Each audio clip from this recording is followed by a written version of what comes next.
Yo, what's up guys? It's Noah here, and in today's video, we're going to be breaking down the NBA slate on Draftkings and Yahoo for Saturday, April the 3rd.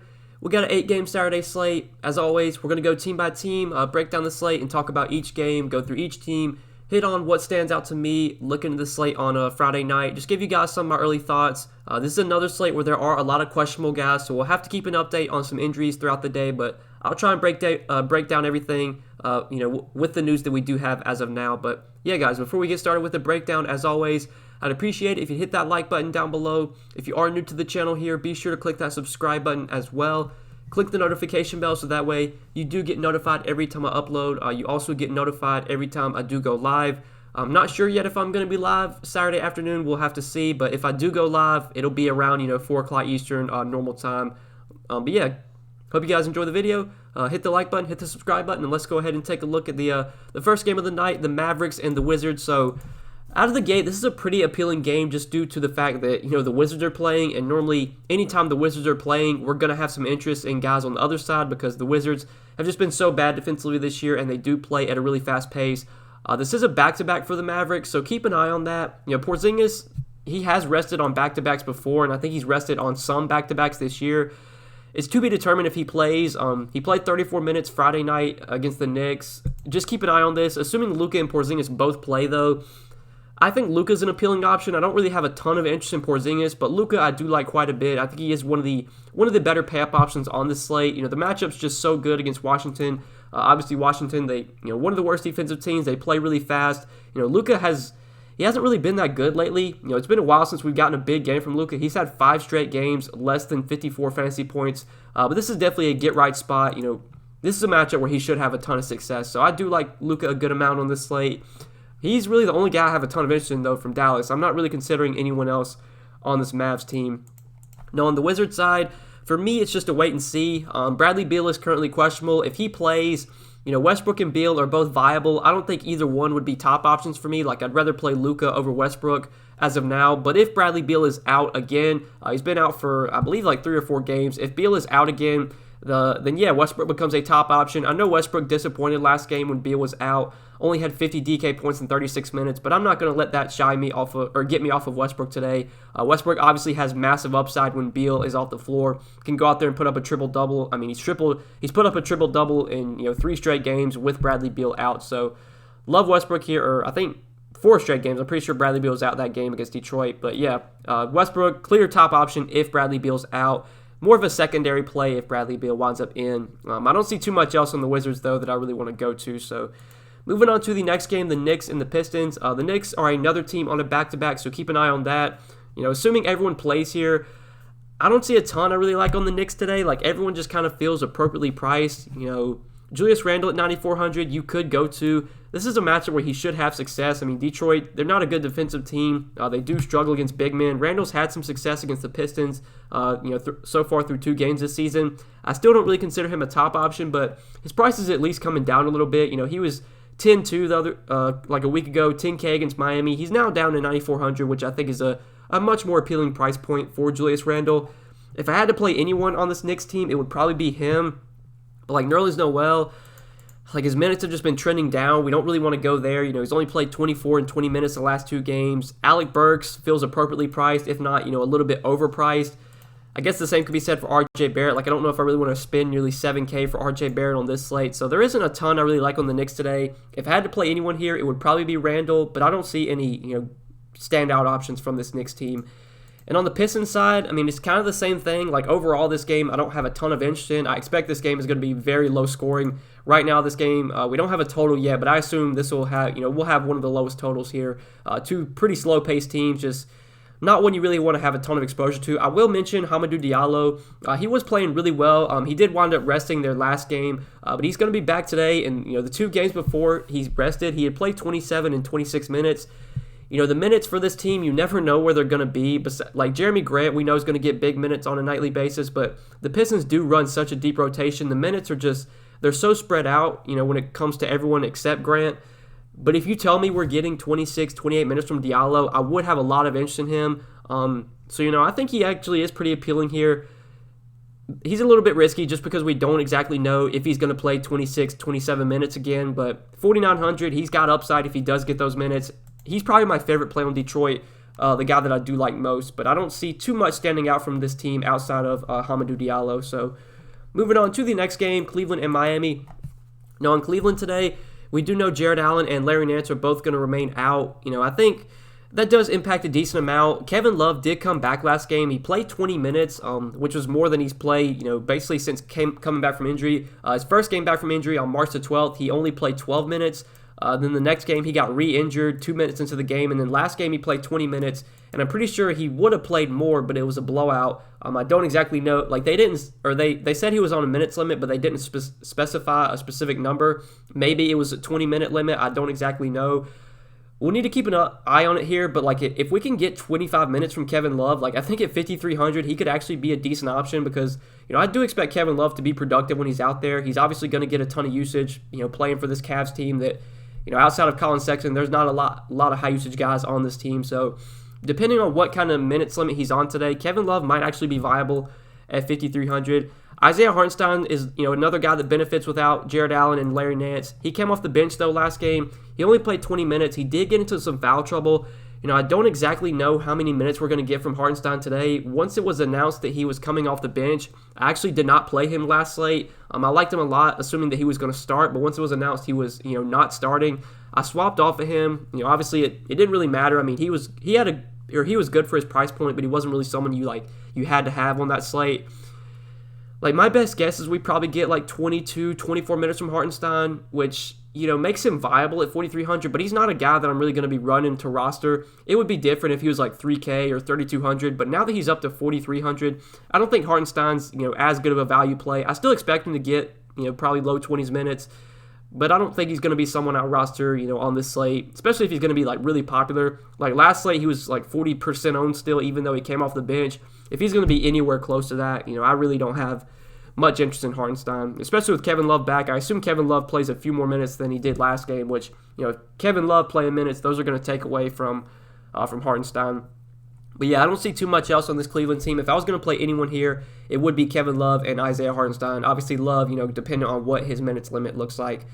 But on the Miami side, I don't really like too much on Miami. Butler and Bam just don't look like great options on this slate. There's just other guys I prefer in, better game environments, better matchups.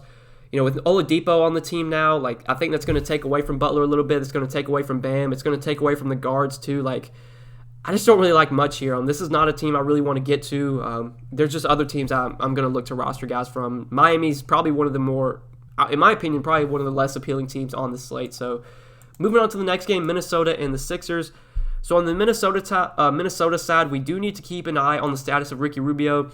He was popped up on the injury report late Friday, and then he was ultimately ruled out for Friday's game. We don't exactly know if he's going to play for Saturday here. It is a back-to-back. If Rubio is out again, the guy that would benefit would be Jalen McLaughlin. McLaughlin did play 33 minutes. He did start in place of Rubio. He didn't have the best game. He only had 19 DK points, but he's super cheap, 3,500. If he were to start again in place of Rubio, he would be a pretty solid value play. He would be someone I'd be looking to roster on this slate. But Towns at 10K, I don't know if he's a stud I really want to jam in here, especially if Embiid winds up playing. It's definitely a little bit of a tougher matchup, going up against Embiid. Embiid does have a chance to return today. I'd rather roster Giannis against the Kings. I'd rather roster Luka against the Wizards. So I just don't think I'm really going to get to Towns. Anthony Edwards, he's been playing really well. Had another good game Friday night. Did get limited due to blowout. Only played 31 minutes, but still had 40 Draftkings points. Anthony Edwards, he's been balling lately. It's kind of surprising to see him still playing this well with Malik Beasley back, but Edwards is pretty appealing. He's probably my favorite play from Minnesota. If I had to play anyone here, it probably would be Anthony Edwards. Obviously, McLaughlin for 3,500 would be a good value if Rubio's out again. Jaden McDaniels, I had some interest in Friday. Once it was announced that, once all the other, the Pelicans became a good team to target, the Hawks became a good team to target, McDaniels definitely fell down in terms of my interest overall. He only played 21 minutes Friday, which, obviously isn't great to see. He was in some foul trouble, though. Did have 5 fouls in those 21 minutes. I'd assume we're going to get back, get 34, 36 minutes from McDaniels again. He's going to get back to playing normal minutes as long as he can stay out of foul trouble. Like, I don't have a ton of interest in him on this slate, but he's at least viable. If I was playing a lot of lineups, I'd have McDaniels in my player pool, but I think that does it from the Minnesota side. Now, looking at the Sixers here, we got Joel Embiid, who's currently questionable, has a chance to make his return for Philly here. I'm pretty sure he's expected to play. It says last update we got was that he was ruled out for Thursday's game, but he could be available for Saturday's game. So if Embiid plays, I'd assume he's going to be on a minutes limit, given he hasn't played in about 3 weeks. So I don't really have any interest in Embiid. Ben Simmons, Tobias Harris. If Embiid comes back, that's going to hurt both of those guys. I don't want to pay $8,700 for Simmons or $8,600 for Harris if Embiid is back. Overall, the Sixers team is not appealing. Even though it is a good matchup against Minnesota, Embiid coming back is just going to take interest away from a lot of guys. Embiid himself would be viable, but I assume he's going to be on a minutes limit, so I don't really have any interest in him. So moving on to the next game, the Pacers and the Spurs. Now, the Pacers are another team we're going to have to keep an eye on when it comes to injuries. Domantas Sabonis, he was questionable for Friday's game. He ultimately wound up playing, but then he got re-injured in Friday's game, and he was not able to return. I'm pretty sure the injury, though, he was questionable Friday because of a quadricep injury, but then in the game he re-injured his ankle. So it wasn't like he re-injured the thing, like his quad. He injured his ankle Friday. But given it's a back-to-back, given Sabonis was not able to return Friday, I'm assuming he's going to be out today. We'll have to keep an eye on this. Sabonis is a guy that, normally when he's questionable, he normally winds up playing. But given that he got injured, wasn't able to return, it's a back-to-back, my assumption is that Sabonis is going to be out. And if he is out, I think the guy that really benefits is Miles Turner. 5,900, I think Miles Turner, if Sabonis is out, is definitely one of my favorite plays. Normally I don't play Miles Turner. I really haven't played him at all this year. But the times when I do have interest in him is when Sabonis is out, and that could be the case today. I know in the past, Turner has had some really good games when Sabonis has been out. His rebounding numbers see a spike. His overall production on a point per minute basis is just a lot better when he's not playing alongside Sabonis. So definitely have interest in Miles Turner today. 5,900 on DK. Like him a lot there if Sabonis is out. And on Yahoo, very affordable, $22. He's definitely one of my favorite center plays today if Sabonis winds up sitting. If Sabonis plays, then we can reassess. We can talk about that in the live stream if I'm able to live stream Saturday. But another injury, Malcolm Brogdon. So Malcolm Brogdon, he was not on the injury report Friday, and then he got late scratched, like maybe 30 minutes before the game started. He was announced as out. So we have no idea if Malcolm Brogdon is going to play today. If he does play, I have a little bit of interest in him, especially if Sabonis is out. Like, if Sabonis is out, that benefits Miles Turner a good amount, but it would also benefit, Karis LeVert and Malcolm Brogdon. So Brogdon, if he plays, would be appealing. If he's out again, though, the two guys that I would really be looking to roster would be Karis LeVert and TJ McConnell. Now, neither one had a good game Friday with Brogdon out. Karis LeVert played 35 minutes, only had 31 DK points. TJ McConnell came off the bench, played 32 minutes, only had 26 DK points. I'd still be fine going right back to these guys. I late swapped onto TJ McConnell on Friday's slate once it was announced that Brogdon was out. I late swapped. I did a 2v2. I swapped off of. I originally had Lou Will and Kyra Lewis, and I swapped to TJ McConnell and Jackson Hayes once it was announced Steven Adams was out, which came back to bite me. If I would have stuck with Lou Will and Kyra Lewis, I would have been in really good shape. But TJ McConnell, I did like Friday whenever Brogdon got ruled out. If Brogdon's out again at 5K, I'm going to have a lot of interest in TJ McConnell. So, yeah, it's a wait and see for now. If Brogdon and Sabonis are both out, though, there's a lot that I like from Indiana. And the three guys that I would mainly be looking to target would be LeVert, Turner, and TJ McConnell. You can maybe look to a guy like Edmund Sumner. He did start in place of Brogdon. He played 22 minutes, had 22 DK points. He's super, super cheap. He's okay if he starts, but I think the three guys that we'll be looking to were the three that we just mentioned. But yeah, the Pacers are definitely going to be an important team to keep an eye on because these are some key questionable guys. Sabonis and Brogdon, if they're out, that does impact a good amount.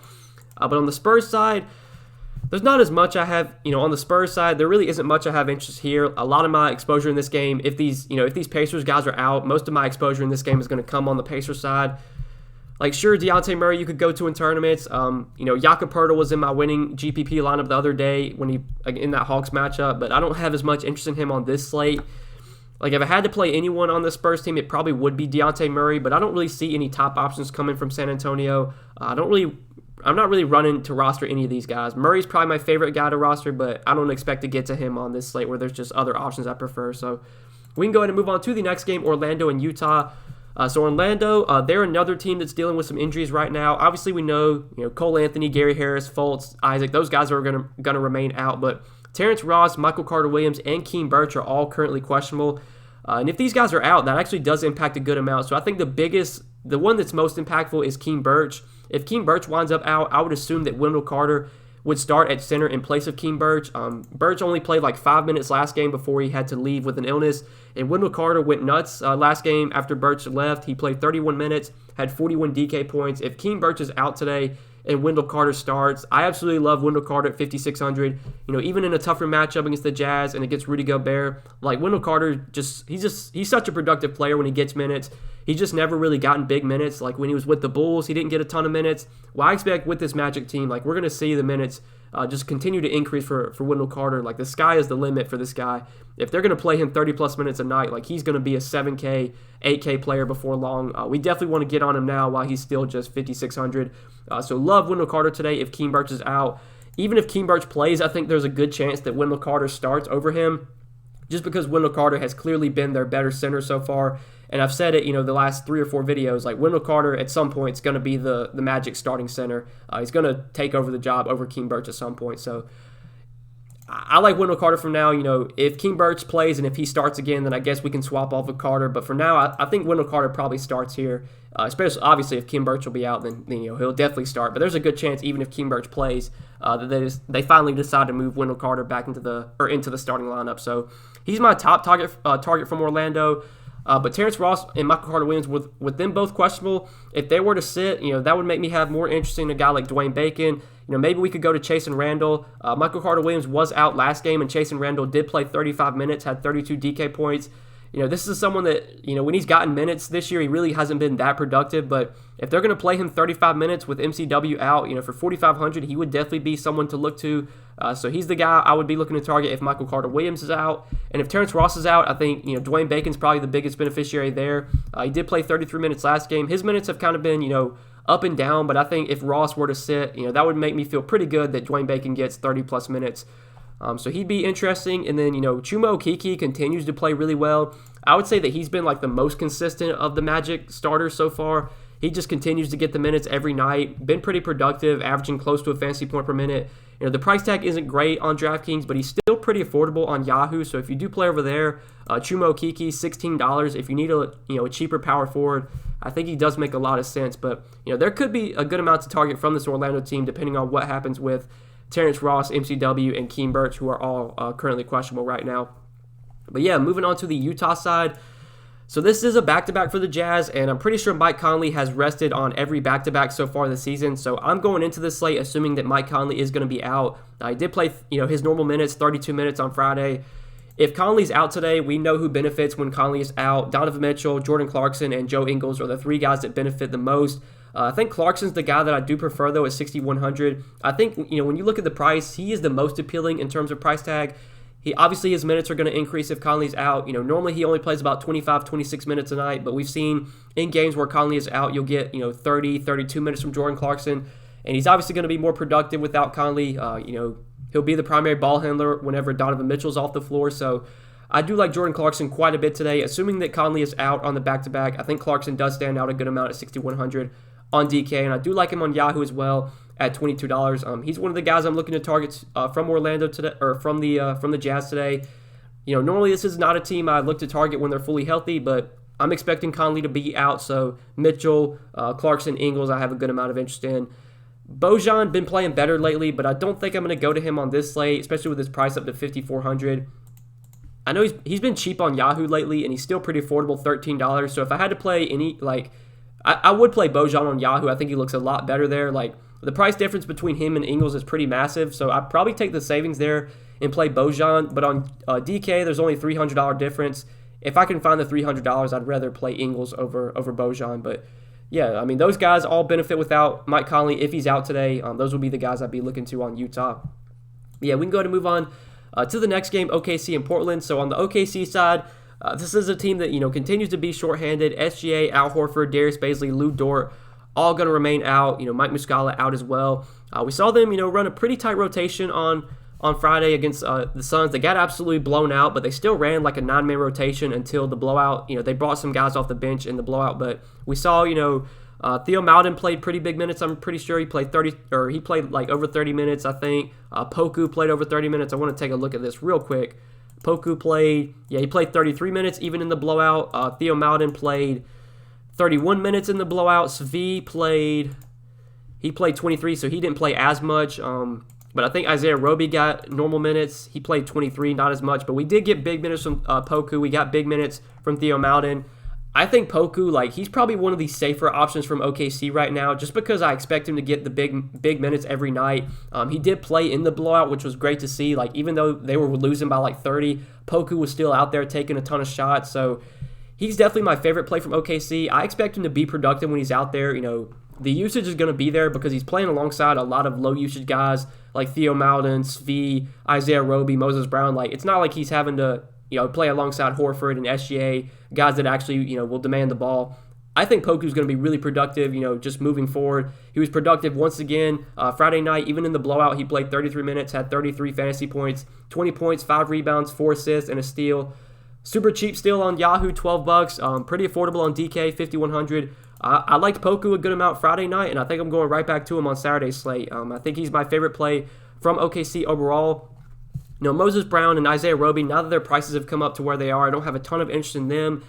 Theo Maledon had the big game Friday night. His price is up a good amount on DK at $6K, but he's still viable. He is pretty affordable on Yahoo, though, so if you do play there, Theo Maledon, $15, I think looks a lot better on Yahoo. Svi, though, I don't love at his price. Kendrick Williams, I don't love at his price. Ty Jerome was questionable on Friday, I think he was actually ruled out, and then he got upgraded to questionable, and he wound up playing. He only played 17 minutes, though, so I don't think his injury or him being in there really impacts too much. In my opinion, the main guys I'm looking to from OKC, Poku for sure, number one, and Theo Maledon, I do have some interest in, especially on Yahoo. Not as much interest on DK, but on Yahoo, he looks really good. But yeah, Poku I like a lot, once again, from OKC. But on the Portland side, this is a back-to-back for Portland, so keep an eye on that. I expect everyone to play here, but Nurkic is coming back from an injury, McCollum's coming back from an injury. It wouldn't be surprising if one of those two guys were to rest. But assuming that everyone plays, I don't see a ton I'm really looking to on Portland. Like Nurkic, how many minutes did Nurkic play Friday? So he played, he only played 21 minutes. I mean, he's not getting enough minutes to where he's really rosterable. And with him playing 21 minutes, that's obviously taking minutes away from Canner, so I don't really want to go to either one of those guys. McCollum and Lillard both feel, appropriately priced on this slate. Same with Powell, same with Covington. I just don't really like much from this Portland team. I don't really see Portland being a team I'm looking, to go to on this slate, unless some news comes out that changes things. Assuming everyone's good to go, I don't see much I really like on Portland. So moving on to the last game of the night, Milwaukee and Sacramento.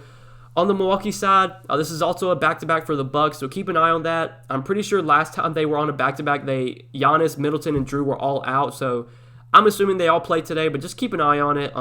It wouldn't be surprising if the Bucks were to rule somebody out here. But if everyone plays, if everyone's in, Giannis, I think, looks like one of the better pay-up options on this slate. It's close between him and Luka.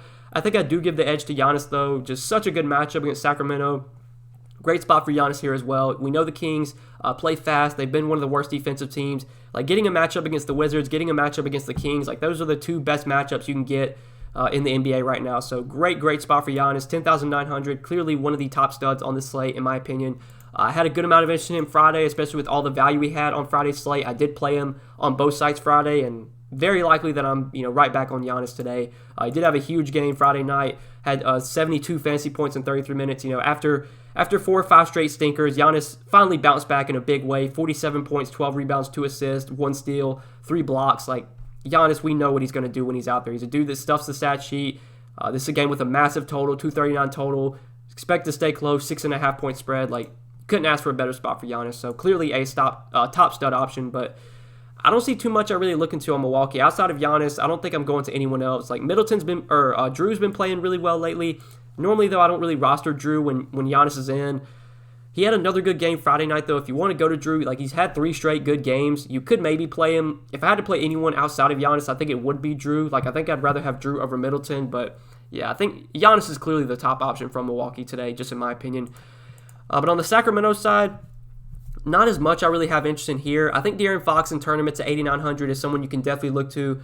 He did have a pretty bad game Friday night against the Lakers. He finished with, what did he finish with? Yeah, 30 fantasy points in 28 minutes. I think with him having two bad, back-to-back bad games, that's definitely going to keep the ownership down on De'Aaron Fox.